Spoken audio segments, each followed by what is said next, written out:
Christmas Eve by Nikolai Gogol. Narrated by Trevor O'Hare.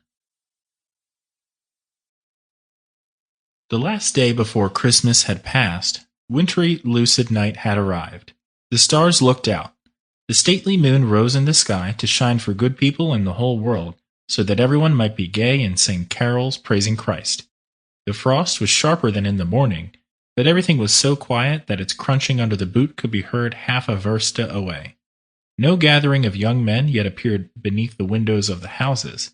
Only the moon peeped into them stealthily, as it tempting the girls to hurry with their dressing up and run out onto the creaking snow. From the chimney of one house a column of smoke arose and spread in a cloud over the sky, and with the smoke rose a witch riding on a broomstick. If the assessor from Sorochinsky had been passing at the time, driven by all 3 horses, wearing his lancer-like cap with a sheepskin band, and his blue coat lined with sheepskin, with his whip devised by the devil which he uses to urge on his driver, then he would surely have noticed her, for there's not a witch in the whole world that can escape from the Sorochinsky assessor. He can remember the number of piglets the peasant woman's pig delivered, how much linen lies in her trunk, and exactly what piece of his clothing or of his household goods a citizen will pawn in the tavern on Sunday. But the Sorochinsky assessor was not traveling by, and after all, what business of his are strangers? He has his own district.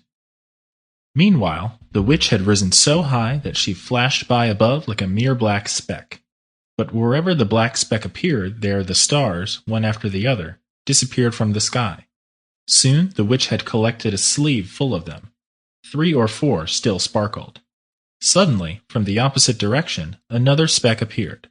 It grew, began to expand, it was no longer a speck. A short-sighted Mar, even had he put on his nose the wheels of the commissar's carriage instead of spectacles, still could not have discerned what it was.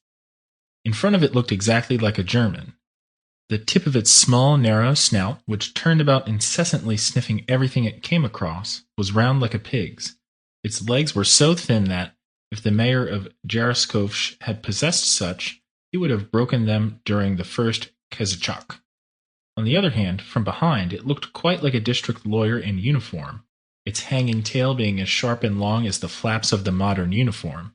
It was perhaps only by the goat-like beard under its snout and the smallish horns sticking out of its head, and the fact that the whole of it was not wither than a chimney-sweep, that one could see it was neither a German nor a district lawyer, but just a devil with one night left to roam the wide world, instructing good people in sin.